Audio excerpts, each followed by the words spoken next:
Welcome back, ladies and gentlemen. Welcome back to the Questions for Corbett podcast here on the Corbett Report. I'm your host, as always, James Corbett of CorbettReport.com, and I am technically recording this on the last day of April, so we'll call this April's edition of the Q4C podcast.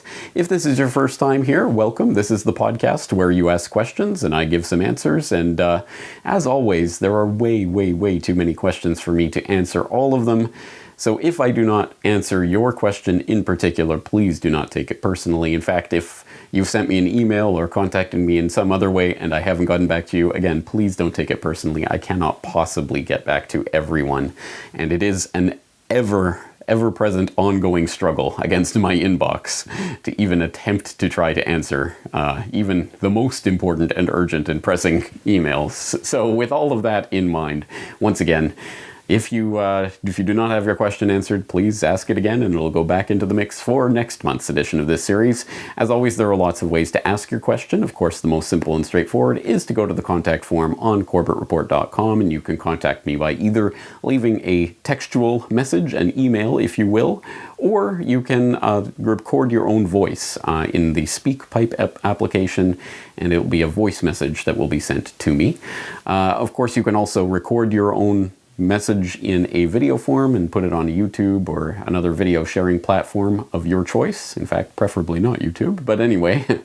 And you can also tweet your questions at me using the Q4C hashtag. That's Q, the number 4, and the C for Questions for Corbett.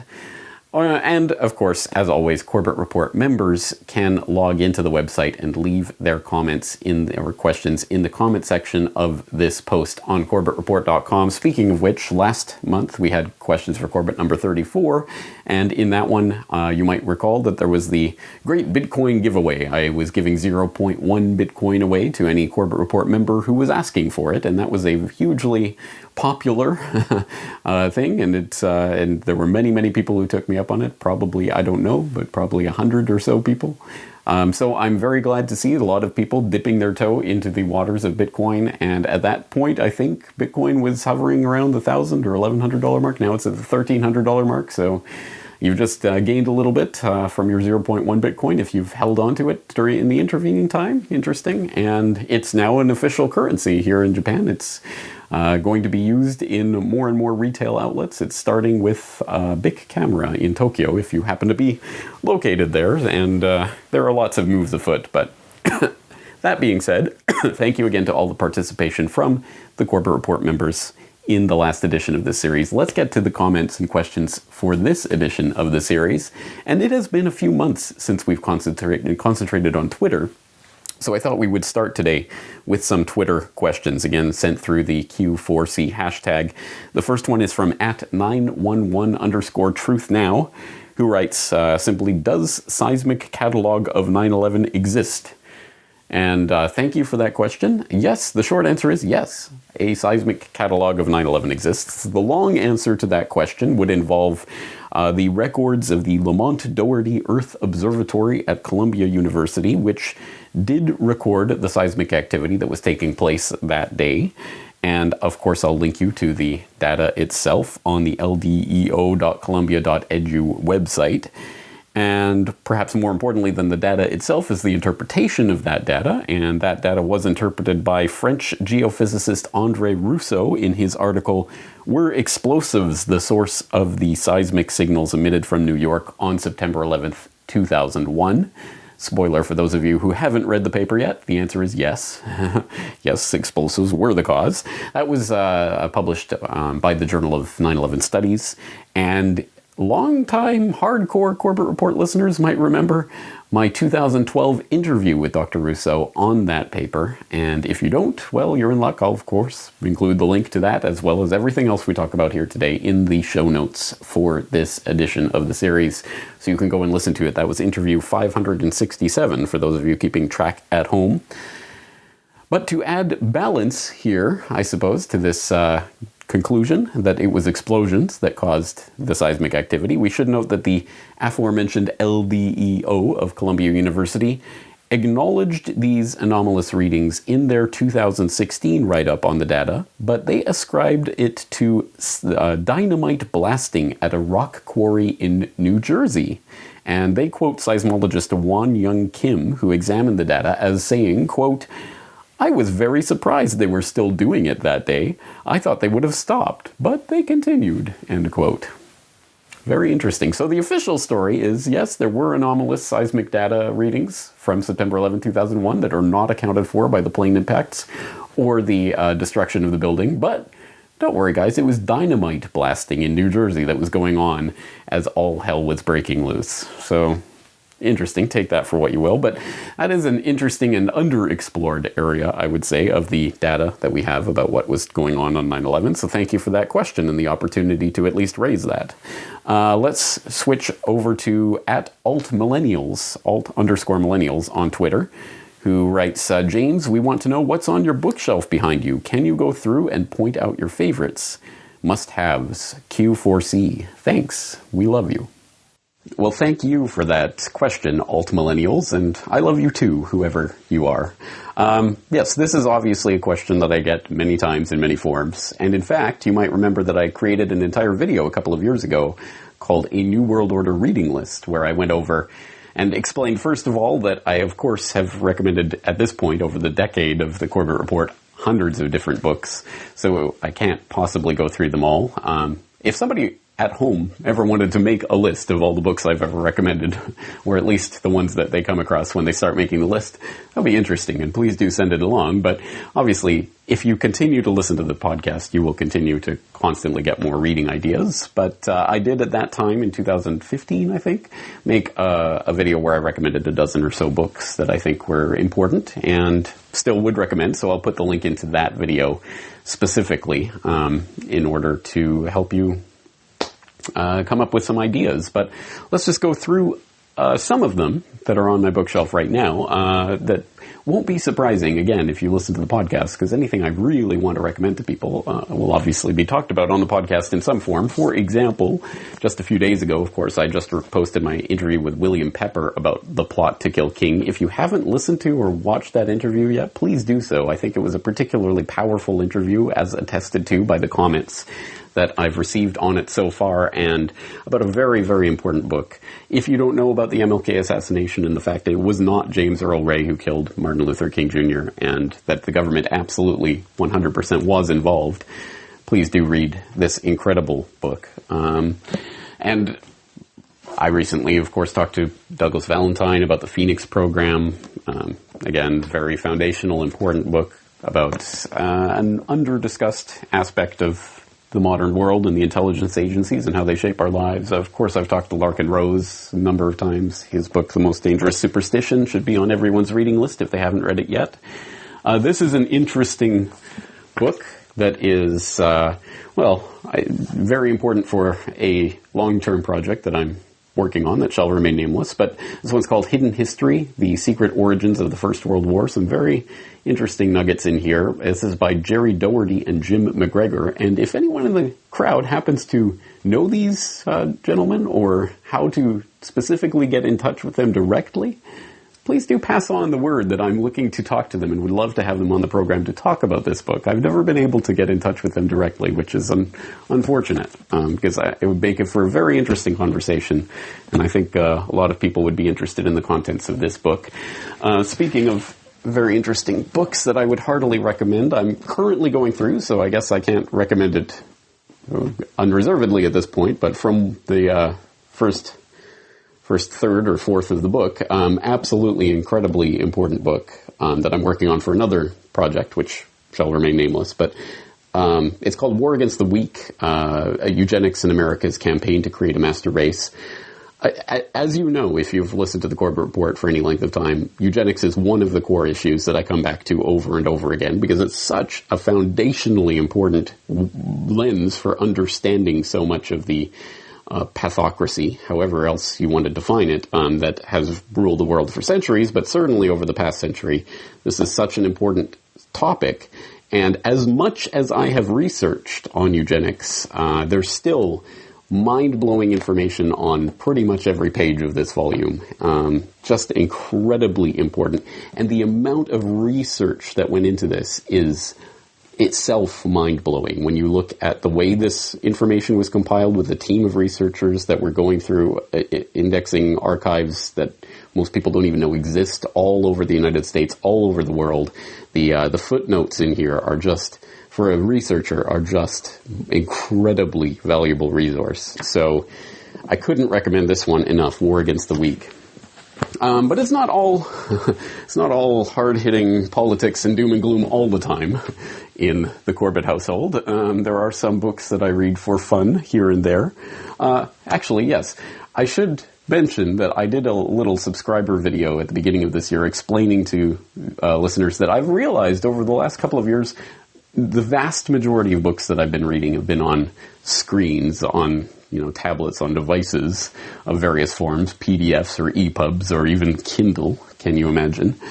So I've made a resolution, not a New Year's resolution, a resolution that coincided with New Year's, that this year I was not going to read ebooks to the extent possible. I still sometimes have to do that, but to the extent possible, I'm trying to read as more paper, actual physical volumes, because it really does make a difference for reading retention as well as the physical experience and all of that. Even just the attention that you can give it when you don't have a million notifications and things going on your device. So that has changed my reading habits a bit, and in a good way, I think, because I now have a little more time for pleasure reading. So on that note, I read this book recently, Joe's Speedboat, which was a book that was given to me as a gift after I delivered my lecture in Groningen in the northern Netherlands back in, I think that was 2013, wasn't it?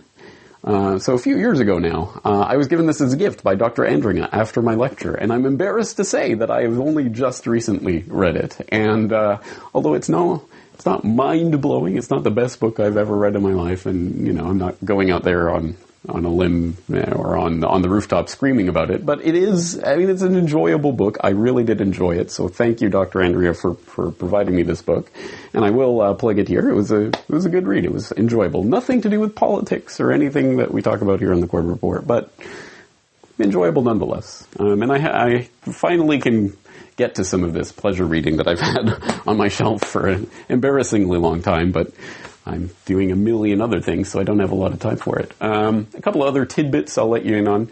I'm getting more and more emails about this object again, which is interesting because, of course, you'll remember from Questions for Corbett number 10 that I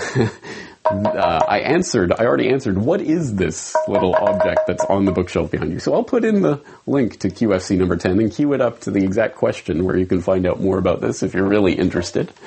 And you will have to get your hands on a copy of this little tome.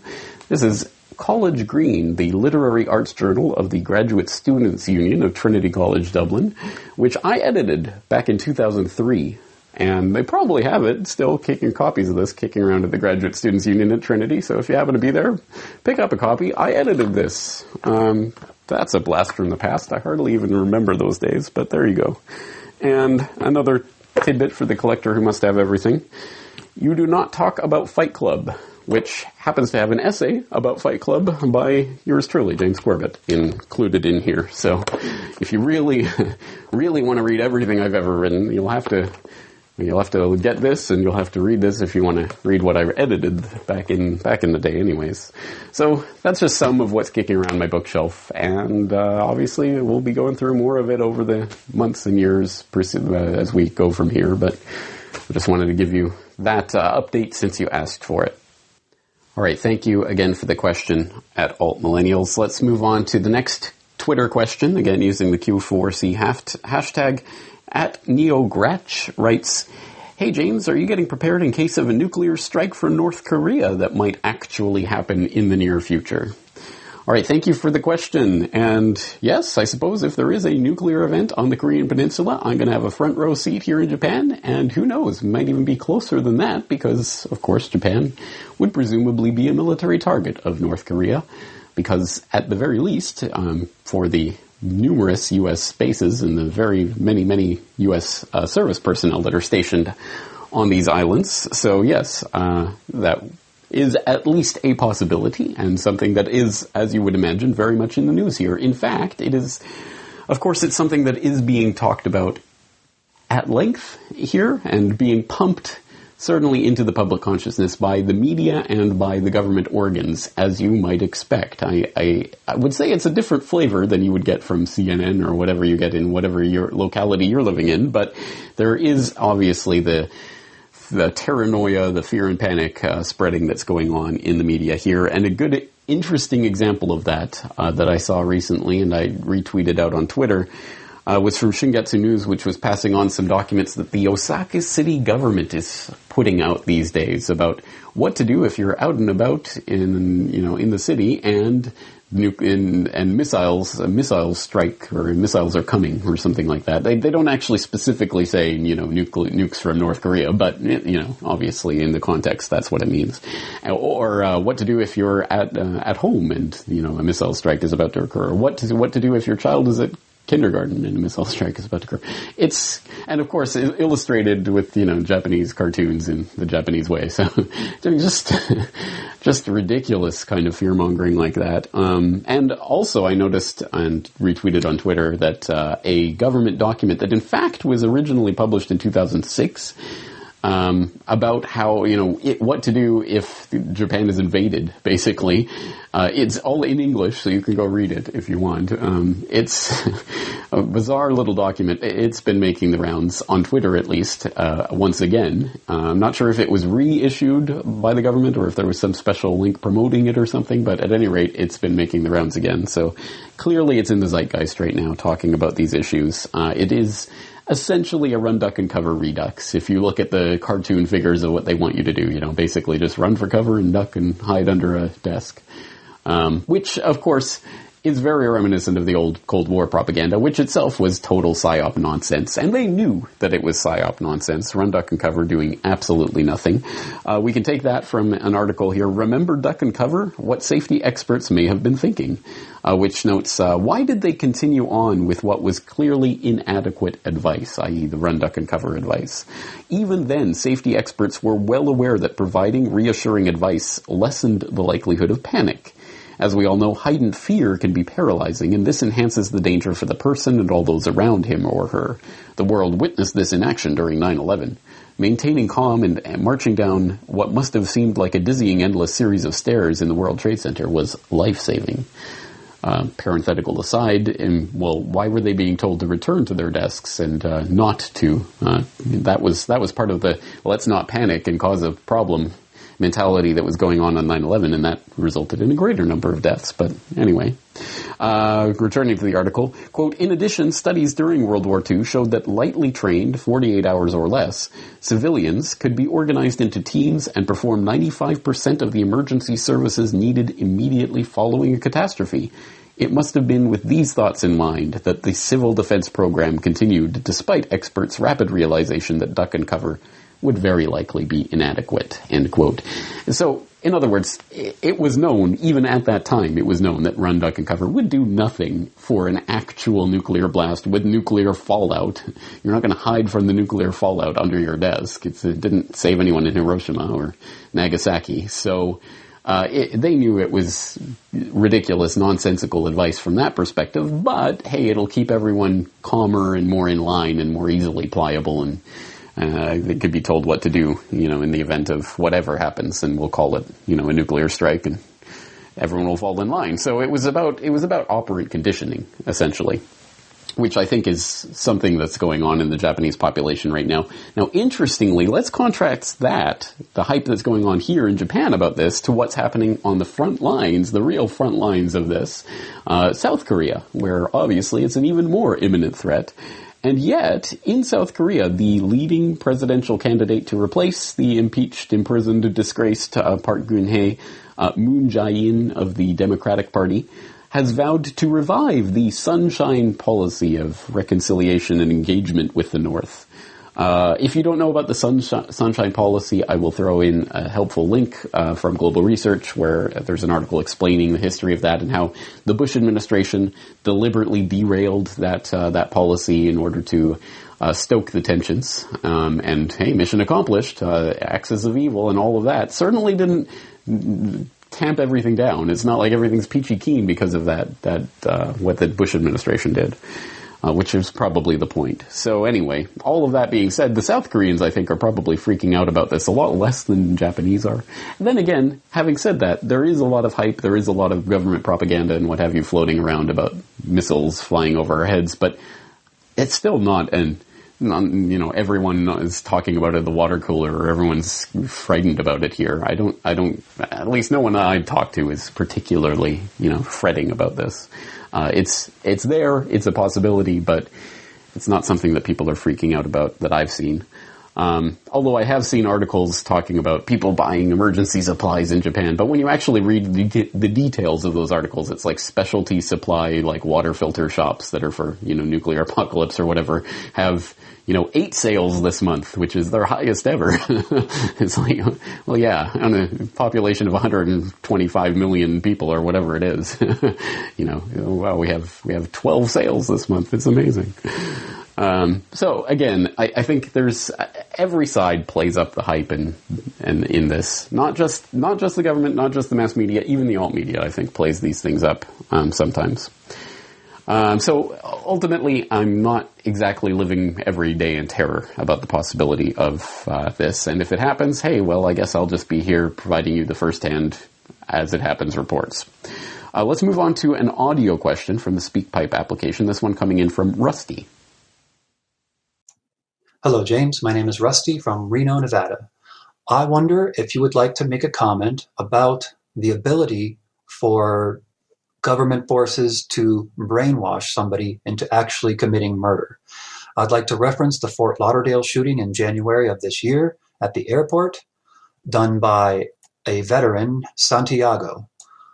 3 suspicious things make me alerted to this story. 1, that it happened during President Trump's meeting with the CIA for the first time.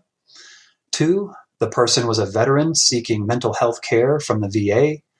And 3, this person actually said that he tried to contact the FBI field office in Anchorage, claiming that the CIA was brainwashing him, hearing voices in his head to commit acts of violence. And then shortly after that was reported, the news story completely stopped. This is suspicious for me. My question is there any evidence to support that this is possible? Could a person be brainwashed into committing these kinds of acts as sort of a sleeper cell? Thank you. Thank you for the question, Rusty. Well, the short answer to your question is that yes, they can do it. And I would recommend that you take a look at episode 220 of the Corbett Report podcast on the strange case of Sirhan Sirhan, which was recently made into a YouTube video for the YouTube Extras channel by video editor Brock West. So thank you, Brock, for doing that. And he did a great job with it, but because it uses a bit of Darren Brown from Channel 4 in the UK, Channel 4 did their copyright auto-detect thing, and I think it is flagged, so I think it is not playable in the UK on YouTube, or there's advertising slapped on it, maybe both, I don't know. But at any rate, it might be difficult for you to watch the YouTube version of that if you desire to. So in that case, and hey, why not? In every case, why not go to BitChute.com, where you can watch that video. I'll throw the link into the BitChute video. Or, of course, you can always go to CorbettReport.com, no matter what happens with any other site anywhere in the world. CorbettReport.com has the MP4 videos that you can download or stream directly. So, just as a side note. But yes, the long story short is that mind control absolutely really does exist in the capacity of being able to turn people into assassins. And again, this isn't even the crazy alt media conspiracy guys. This is Darren Brown on Channel 4, doing what was supposedly done to Sirhan Sirhan, and the trigger of the girl in the polka dot dress, sending him into target mode and all of that. Again, you'll have to listen to the episode to get the full context of that. But the short answer is yes, absolutely. Mind control assassins is a thing. It sounds incredible and unbelievable to people who are in total I want to say total mainstream land, but Darren Brown on Channel 4 is total mainstream land. So I guess people who have been programmed into thinking that anything that sounds like that must be false. Well, it's not. So that's the answer to your ultimate question there. As for the Fort Lauderdale shooting itself, I have done no research into that. So if there are people out there who have done research, please do leave that in the comment section and tell us all about that. So I don't know in that particular case whether mind control was involved or not.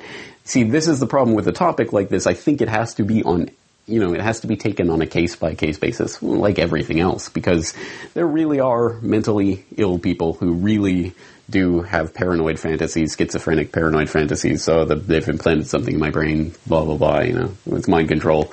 So we can't just take every assertion of that at face value. Oh, well, he said it, therefore it's true. I mean, there are mentally ill people and people trying to muddy the waters and whatever. I mean, you can think of 1,000 different reasons why people would lie about that. So we can't take that as definitive evidence, but it might be something to at least look into. So if anyone has done that in that particular case, please let us know about it. Let's move on to the next question. This one from a Corbett Report member in the comment section from Questions for Corbett 34. S.C. Pat writes, I know that you have identified with the life philosophy of voluntarism, where interaction between people is through voluntary participation. I would like to hear your defense of voluntarism in regards to law and order in a voluntary society. Undoubtedly, there will always be sick and violent people in the world who intend to cause harm to innocent people. Without police, who would stop any person or groups of people from violently extorting, abusing, or causing harm to innocent, defenseless people?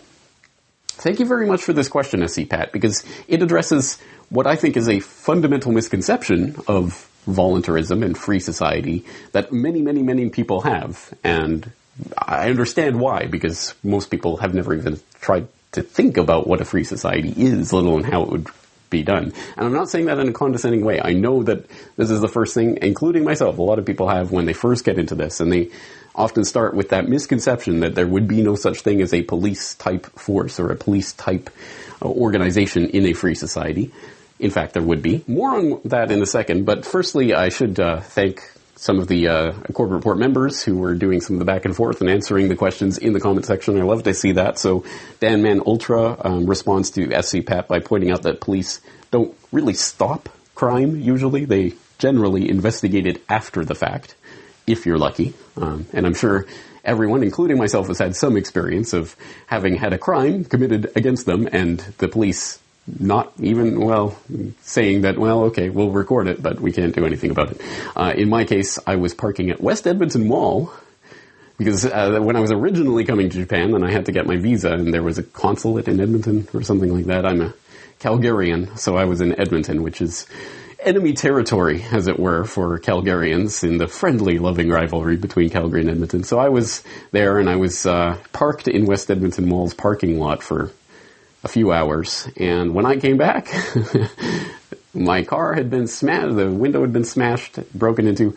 Nothing was taken that I remember. There was really nothing in there, but they didn't try to take the stereo or anything like that. It was just, I think, random smashing of windows. I think. I don't remember anything being gone. And I remember at that point thinking, well, what do I do? Nothing's really missing. It's just a smashed out window. I mean, clearly it was done. It was intentional, but I thought, well, did I have a camera or something? So I went to the parking lot attendant. They're like, we have a camera, but not on this particular spot, so we don't know.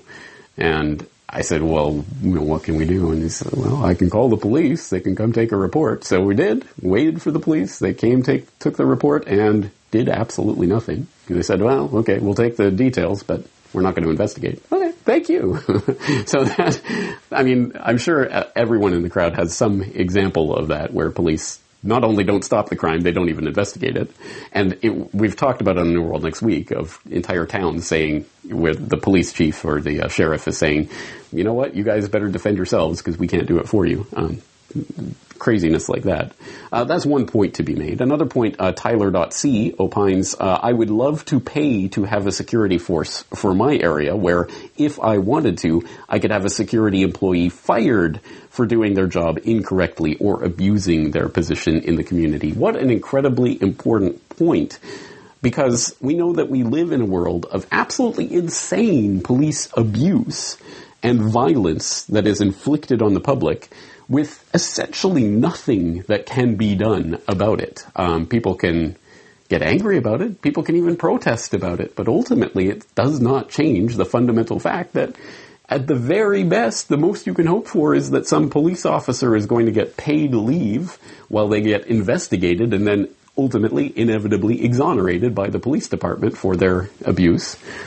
And we do not have to, dig through mountains of news stories to find this. It is literally raining from the skies every single day. Just from this week alone, here are some of the headlines along those lines.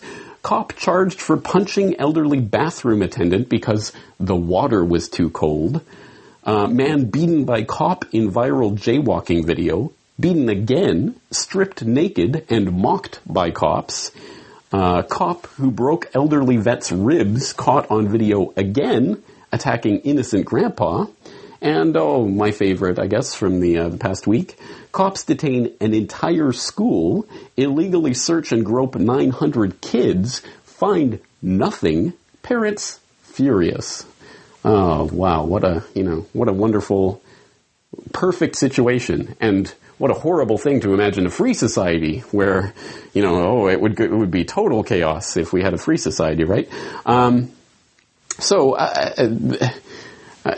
understand. People think, freedom, terrible freedom, and there won't be a police force, so it will be total chaos, right? I mean, we have a police force, but then they're abusive and corrupt, and there's nothing you can do about it. But, they more or less keep the worst at bay.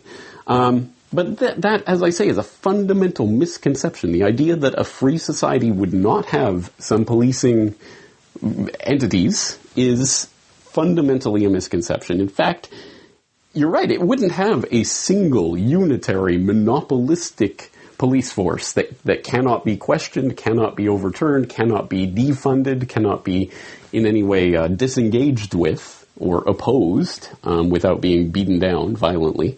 It would have numerous services that would have to compete for customers and which could be fired when, if, as they abuse their power.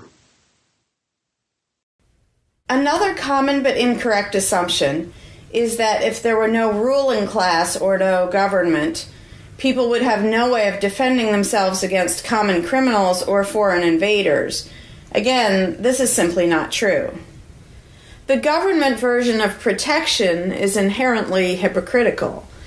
Governments will use their hired law enforcers to find and lock up some of the private thugs and thieves and prevent them from preying on people. But every ruling class gets the money for its operations by way of taxation, demanding money from its subjects and punishing those who don't pay up.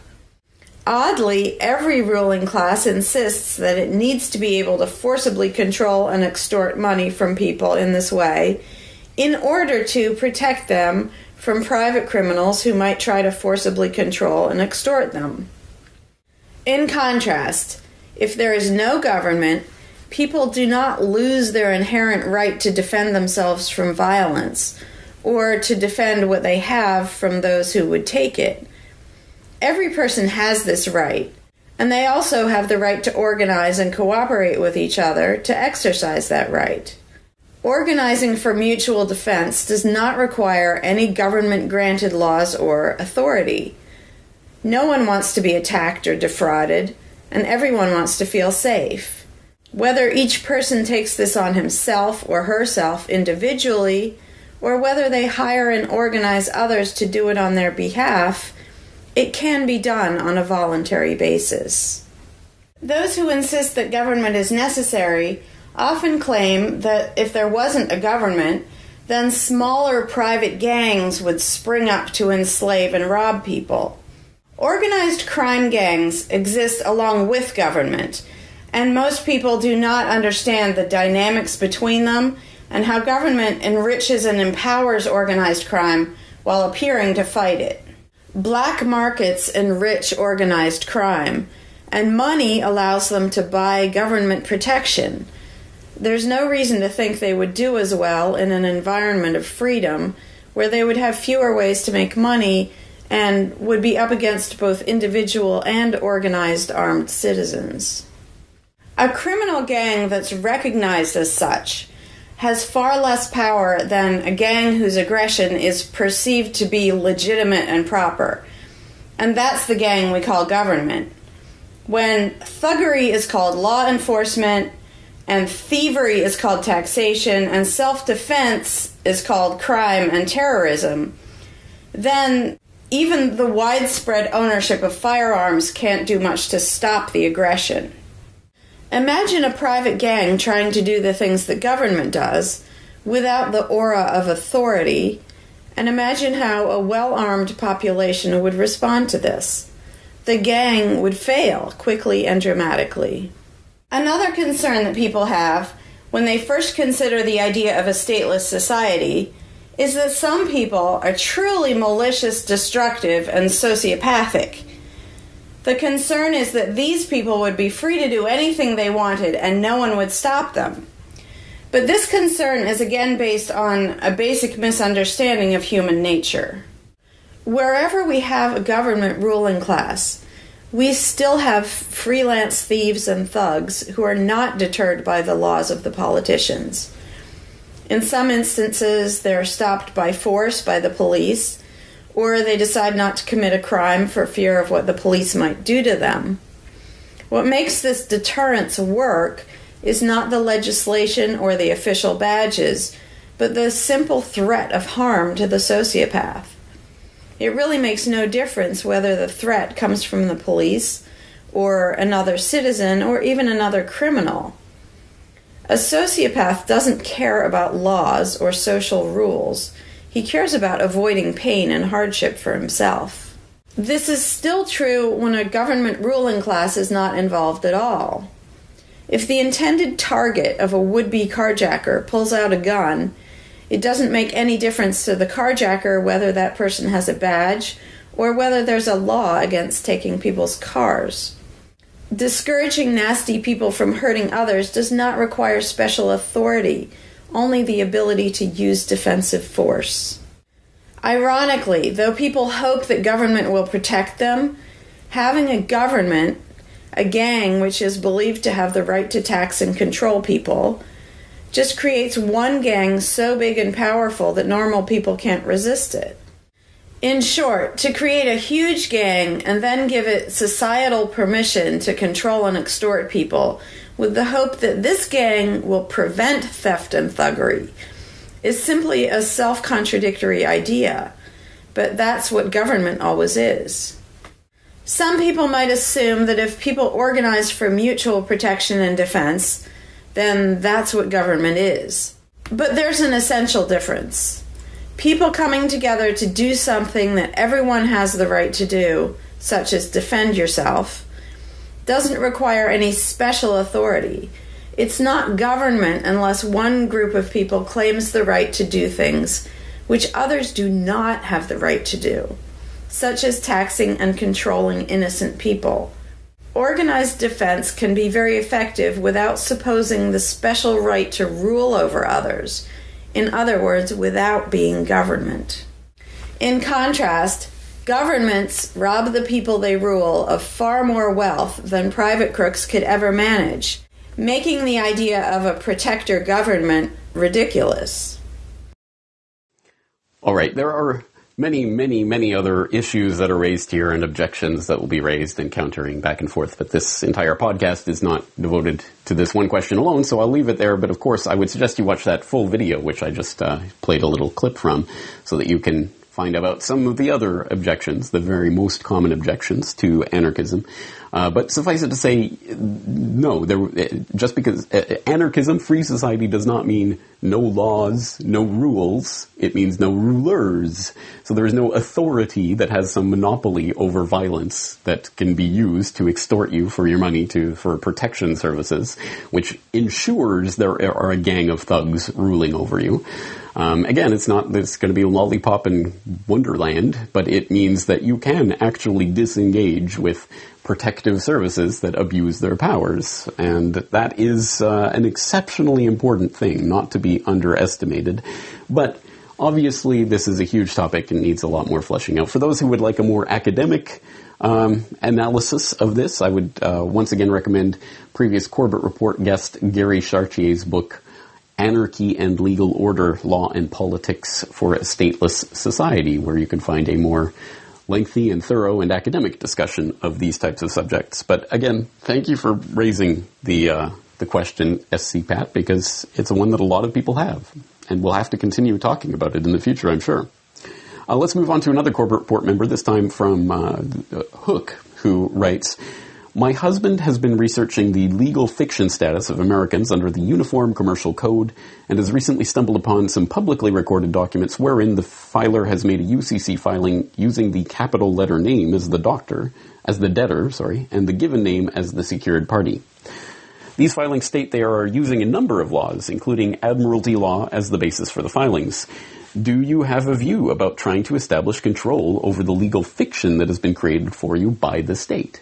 This merges quite well with many, many different email questions that I've received. One of the most recent from someone going by the name Honey, who writes, I read this yellow fringe on the flag goes back to admiralty law, and that the U.S. law was taken over back in the 1880s by this secret government who has been in charge ever since. What would happen if people insisted on getting rid of the yellow fringed flags? Do you think? Is it even possible? These types of emails I get quite a lot, and I certainly understand where people are coming from, and it is mind-blowing when you start to look into the legal fictions and the web of lies that has been woven around us through the courts and by color of law, and by all these tricks that are played, these legal tricks that clearly are tricks. And I understand that because I've experienced it myself when I was looking into this and going, that's amazing, that's incredible. But I think it so often derails people and gets them into thinking, we got to get rid of the special fringe around the flag that is this magical symbol which magically makes this into a maritime admiralty law court which has these certain proceedings. And if it didn't have that, then everything would be better. Or, we have to understand this is the straw man and differentiate ourselves from it. And no, you're talking about the person, but I'm not that person, and all of that. And it gets into it plays the legal game that they want you to play, even though you're playing it on a higher level and you understand they're trying to use this trick, so I'll try to counter with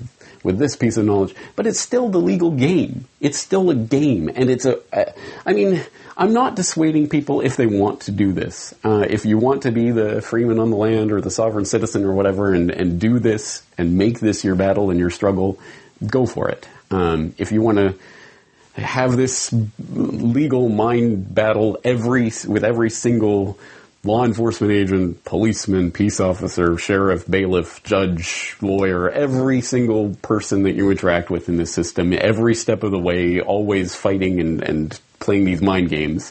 And then, unfortunately, sad to say, although I think a lot of people involved in this won't say it, more often than not, getting shut down on those lines of argumentation. If you want to do it, you can, but I'm telling you, it's not quite as easy as some of the people who promote this would like you to believe. I'm simply separating myself from the person. They are two different entities, right, and I know that. The court is not viewing you as two different people. The court is viewing you as one entity for the purpose of these cases. Then what entity are you referring to me as? Because I'm referring to me as the David Hall, who's the settler, the agent, the individual, and the person. I'm not the person, sir. Okay, when I am you not see the person, David Hall, tell him he's not leaving jail either, all right? Now, that's just one tiny little snippet of an example, but there are many, many, many, many more examples. You don't even have to look very hard to find them, of similar situations being played out where the judge or the policeman or whoever it is who's in that position, that seat of authority, they don't play the game. They just say, they just laugh it off. It's a joke to them, and they put you behind bars. And those bars are very real. Whether it's your straw man or you as a person, you're behind those bars when they decide that you are going to do that. So, again, I'm not saying that you should just give in and play the legal game that they want you to play rather than the one they don't want you to play. But recognize, at any rate, that whichever way you go, you're playing a legal game.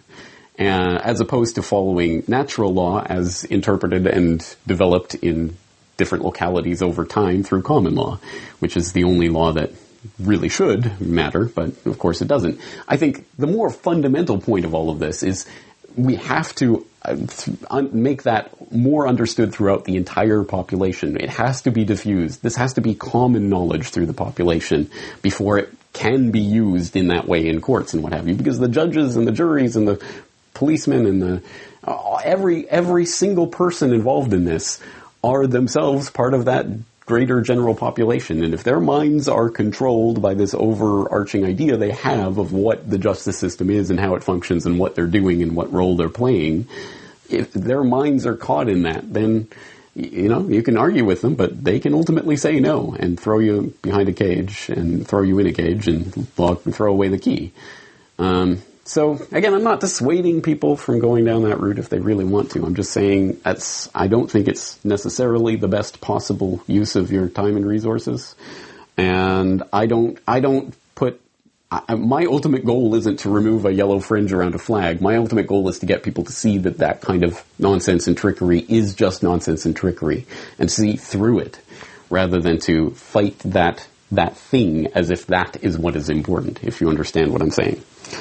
Okay, let's move on to the next question. This time, another audio question through the SpeakPipe application on the contact form of CorbettReport.com from Dodie. Hello, James. My question is on population.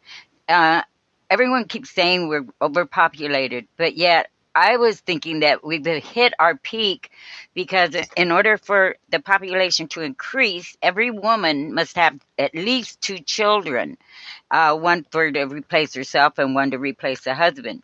And it used to be that families had very large families so that I could see the increase. But anymore, most families are having no children at all or one child. So is this panic over overpopulation going in the wrong direction?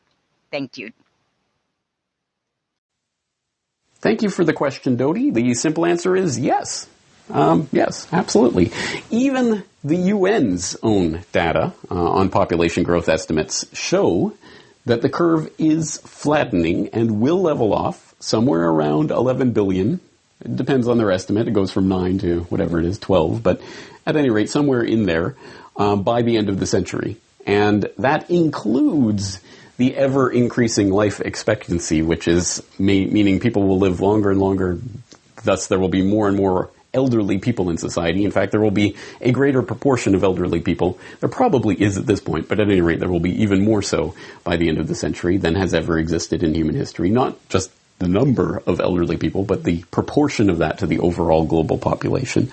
So even though people are living longer and there are more, there's going to be more elderly people at the sort of top of that age pyramid, even with that into account, the growth is slowing and is leveling off towards the end of the century, even by the UN's own doctored estimates. So to put it in perspective, again, demography is something that's difficult because it's slightly counterintuitive, so people don't think of it.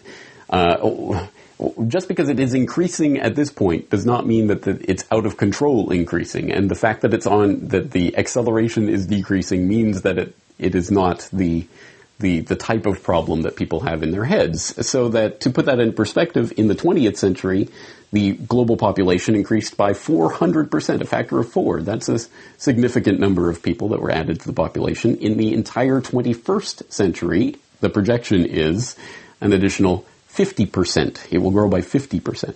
So that gives you a sense of how much and how quickly it is leveling off. And people will point to the varying demographics in the varying fertility rates in different areas and saying, well, yes, in Asia, for example, where I am, certainly in Japan, fertility rates are extremely low, but in other countries, they're still extremely high, in Africa and other places. Well, even in developing countries and even in places like Africa, the fertility rates are not increasing in the way that they were and are in fact going down. So it really is across the board pretty much. Now what that means is that ultimately this overpopulation hysteria, which has been drilled into the population generally, to the point where it is difficult to find anyone in casual conversation that you engage in that will question any of it, it's almost taken as gospel truth that we are overpopulated, that there's too many people, we've got to get rid of a lot of people. I just want, even if you believe that in your heart of hearts, I just want you to think for a moment about how many issues there are like that, where people are just, there's not even a discussion about it, no question about it. Anyone that you broach the subject to will say, yes, there's too many people, we got to get rid of them, we got to kill, we want to see blood in the streets. Maybe they don't put it that way, but that is always the dark shadow of this topic. And you might want to question, how has that been so thoroughly drilled into the population, where on any other political issue you can think of, there's always two sides, and maybe one is more stronger and one is weaker at any given time, but you can always find contrary opinions, but not on the overpopulation issue. That's an interesting part. And ultimately, this does go back to eugenics, and it does go back to Malthus, at the very least. There's other philosophical antecedents to this, and there's other progenitors and other branches of this philosophy that are important to study, but a lot of it does center around Malthus, and explicitly so when you find out that the Birth Control League, for example, was originally kicking around with neo-Malthusianism and flirting with the ideas that Malthus originally promoted, that not only do we not want to help the poor, we actually want to foster the idea of, well, poor people should live not just in slums, but in literal marshlands or swamps or bogs, as Malthus wrote about, so that they would contract diseases. This is literally his idea, because, well, we don't want to be kind to the poor, because that would be horrible, because then there'd be more people. It's important to understand that this philosophy was part of certainly the eugenics movement glommed onto it, because it happily fitted directly into what they were talking about. And again, we don't have to go out on a limb on that. John D. Rockefeller III, no surprise there, literally created the Population Council out of the offices and officers of the American Eugenics Society. It was the same offices, it was the same people. They just switched the name on the door, pretty much, from American Eugenics Society to Population Council. And now, we don't talk about eugenics anymore. We're talking about population control. Oh, that sounds a bit harsh, doesn't it? Okay, so we're going to solve the overpopulation problem. Oh, that sounds nicer, doesn't it? So this is an extremely important subject. And it's difficult. Again, it's one of those that nobody really wants to hear. Even in the alt media, people don't want to hear this type of thing. It's like the oil companies are behind the Paris Climate Agreement. Exxon and Shell are there shilling for the Paris Climate Agreement. Does that not make you question the paradigm that you've been told about what this? Oh, no one wants to hear about that. And in this case, again, no one wants to hear that the population is totally out of control and billions will have to perish. But for people who are interested in exploring this idea, I'll put in a link to an essay that I wrote a few years ago on demographic winter. And I would suggest, if you haven't watched it yet, that you watch my last word on overpopulation. Malthus himself, an Anglican minister, wrote that we are bound in justice and honor formally to disdain the right of the poor to support, arguing for a law making it illegal for the Anglican Church to give any food, clothing, or support to any children. Not content with consigning thousands of children to death for the misfortune of being born poor, however, Malthus also advocated actively contributing to the deaths of more of the poor through social engineering. Instead of recommending cleanliness to the poor, we should encourage contrary habits. In our towns, we should make the streets narrower, crowd more people into the houses, and court the return of the plague. In the country, we should build our villages near stagnant pools, and particularly encourage settlement in all marshy and unwholesome situations. But above all, we should reprobate scientific remedies for ravaging diseases, and restrain those benevolent but much mistaken men who have thought that they are doing a service to mankind by protecting schemes for the total extirpation of particular disorders. The horrific nature of this idea is made all the more preposterous by the fact that Malthus was encouraging the spread of disease and plague in order to save humanity from the diseases and plagues that overpopulation fosters. But this self-contradiction is completely lost on those whose bloodlust drives them to support such drastic population reduction schemes to kill off the poor and downtrodden of society. As repulsive as Malthus's ideas are to our sensibilities, they have provided an ideological framework for those with a psychopathic urge to dominate others for the past 200 years. In his infamous 1968 book, The Population Bomb, Paul Ehrlich and his wife Anne wrote, "A cancer is an uncontrolled multiplication of cells. The population explosion is an uncontrolled multiplication of people. We must shift our efforts from the treatment of the symptoms to the cutting out of the cancer. The operation will demand many apparently brutal and heartless decisions. He felt the cancer of newborn babies was so potentially devastating to humanity that in 1969 he actually advocated adding sterilants to the food and water supply. Lest there were any doubt about his remarks, he further elaborated on them in Ecoscience, a 1977 book that he co-authored with Obama's current science czar, John Holdren, where they once again advocated adding sterilants to the water supply. In 1972, ex-World Bank advisor and UN functionary Maurice Strong advocated government licensing for women's right to have children. In 1988, Prince Philip uttered his deplorable comment, "In the event I am reborn, I would like to return as a deadly virus in order to contribute something to solve overpopulation." In the 1990s, Ted Turner told Audubon magazine that a total world population of 250 to 300 million people, a 95% decline from present levels, would be ideal. Of course, the overpopulation myth itself crumbles under the slightest scrutiny. No one, not even the UN, is projecting limitless growth of the human population. Even the most alarmist predictions show the world population leveling off within 40 years.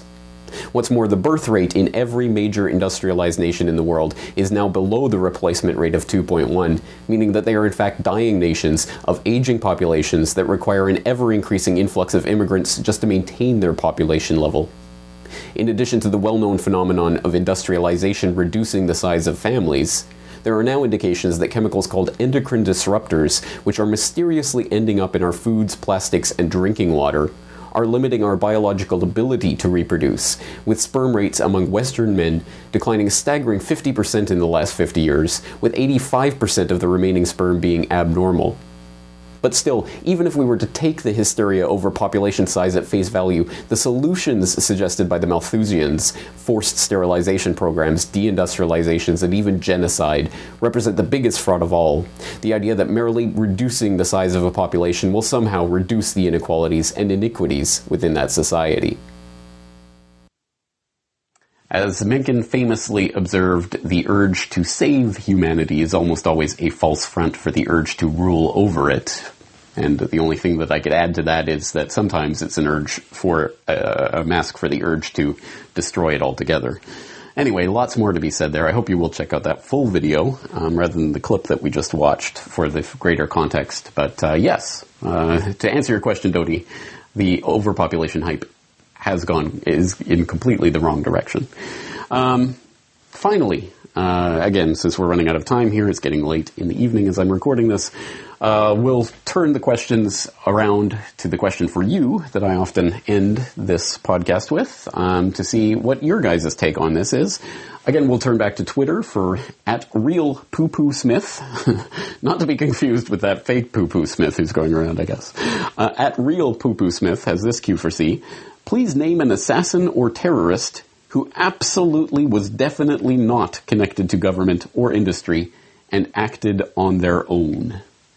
I think there are examples of that, but certainly not the popular examples, not the everyday names that we've been drilled with. So I have some names that I guess I could throw out there, but I'd like to see what you guys come up with. Are there any big name assassin, terrorists, the headline makers that have not been connected in any way with any government agency or alphabet soup agency or industry and acted completely on their own? They're genuine lone nuts. Interesting. Certainly not ones that get a lot of press, I think. But I'd like to see what you guys think out there on that question. Once again, lots of different ways to get your questions in. And once again, if I didn't get to yours, please don't take it personally. I'm going to reset the question clock. Is that a mixed metaphor? I don't think that makes any sense. I'm going to reset the board and we'll do it all over again in a month or so. I hope you'll join me for that. James Corbett, CorbettReport.com. The Corbett Report is brought to you by you.